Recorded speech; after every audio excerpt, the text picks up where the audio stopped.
Hi, this is the voice of Heidie Calero with another economic capsule. Don't forget, for all of you who like our economic analysis capsules, to subscribe to YouTube under the voice of Heidie Calero so that you receive notifications of additional insights into our economy. Today we have entitled our economic capsule as To Work or Not to Work. That is the dilemma we are currently facing, besides all the contagion of the pandemic COVID-19, which has not yet left us, not only in Puerto Rico, but globally. And they're talking now about a second, maybe peak of the first wave, and even a second wave with a flu season coming around September, October. So we are not out of the woods yet, and in global terms, many countries are also seeing a spike as the economies reopen. What's interesting is to depict what is happening in Puerto Rico with the unemployment rate. We don't have official figures for the unemployment rate. I think the latest figures were as of February, just before the COVID, and certainly before March 15, when the lockdown was announced by executive order by the governor. So Calero Consulting Group has estimated, based on some of the weekly unemployment claims that have continued increasing, around 17% unemployment rate. That is extraordinary. Not even in the Great Recession of 2008 or for our fiscal year 2009-2010 did Puerto Rico face such unemployment rates.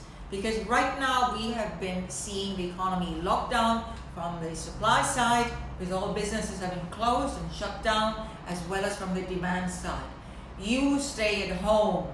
You maintain your physical distance. You do not go to shops which are closed. You do not go to open spaces where there are going to be huge groups. So different mindsets. So now that we have been told and given incentives and aids, assistance, local Puerto Rico as well as federal assistance, for you to stay at home, for you shops and businesses to stay closed. Well, look at it. To work or not to work. Let's look at the unemployment benefits. The dark blue bars here are the more or less the average weekly unemployment benefits paid by different industries. The leisure services, which are the restaurants, the bartenders, retail sales, the shops, the average for all industries, education, health, manufacturing, construction, and finance. And then this light blue, the cyan blue, is the $600 that come from the federal government, $600 weekly, in addition to the state weekly unemployment benefits. And the red circles are were the average weekly earnings for these industries. So take, for instance, leisure services. Well, they're receiving now, anybody who was working there is receiving now more in terms of unemployment benefits rather than what they would be receiving on an average weekly earning. So do you think these people are very eager to return to the workforce, even if the shops are open or the restaurants are opening as they are right now? So question mark, to work or not to work. Same thing for retail sales. They are receiving more in terms of unemployment benefits rather than their average weekly earnings.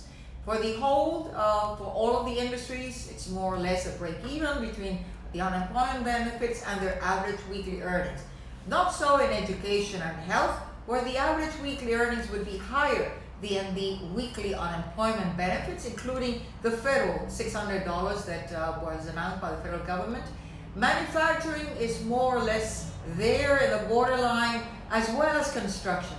But notice finance. These people, the insurance industry, the finance industry, they're eager to return to work because they receive more in terms of their average weekly earnings rather than the benefits of unemployment. So again, the question is, how do you change this mindset? A current discussion between Republicans and Democrats right now in Congress. The incentives by the Republicans is not to extend the unemployment benefits, but rather provide you with an incentive so that you go back to work. And again, the balance is health versus returning to a work environment that you must make sure that your employer will provide you with all the safety guarantees of distance, of cleanliness, of disinfection, of wearing the mask on a daily basis. So a lot of challenges there in terms of changing this mindset to work or not to work.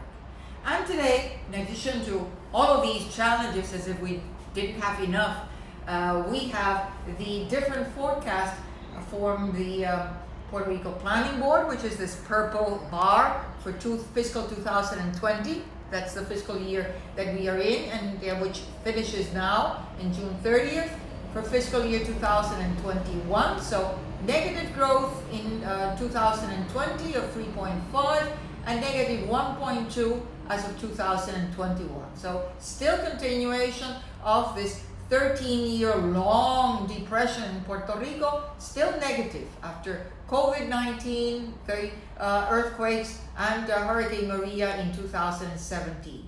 Now, AFAF, which is the financial agent and more or less the heir of the Government Development Bank, the fiscal agent, they're more or less in line with Puerto Rico Planning Board for 2020 with negative 3.6, but notice the substantial decline for a drop in negative 7.8% for fiscal 2021. And then some recovery in 2022, and thereafter it's practically nil. But notice what the Puerto Rico Control Board, Supervisory Fiscal Board, has indicated that they're in agreement that fiscal 2020 may finish negative 4%. They're more pessimistic than Planning Board and even AFAF. But notice that they are much more optimistic regarding the decline in the economy. They're depicting a forecast of 0.5% positive growth, but immediately in 2022, it continues negative 1.5, then negative 1.9, then 0.5, and negative 0.1%.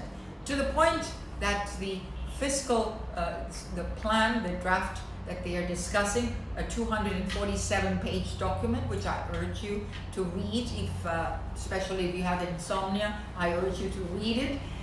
It's saying that Puerto Rico cannot pay its current fiscal public debt. So that is one of the silver linings in terms of COVID-19. If Puerto Rico cannot pay its public debt, then what are we going to do in terms of all these renegotiations, the $35 billion renegotiation with the central government, the GOs, and the Puerto Rico Power Authority? Well, that's chilled out, and they are already saying Puerto Rico cannot pay. So for this year, forget it. It's not going to happen. And so the question mark is, what will Puerto Rico do in terms of austerity measures? Let's postpone them so that Puerto Rico can give some of a breather from this COVID-19 and starts recovering. Well, there's a big question mark. Where is the investment? We need to move from consumption to production. And that is the real question. Not only to work or not to work, but where is the investment coming from? Where are the municipalities? They have been given some relief. They said that they are not going to be, the board is saying that they are not going to eliminate some of the fiscal revenues that they were receiving before from the central government, at least for this year. So again, some silver linings, but with these economic forecasts that I said there, they're all over the place. So whenever you see any economic models, make sure you understand what are the underlying assumptions. They make a great difference. Until the next capsule, see you soon.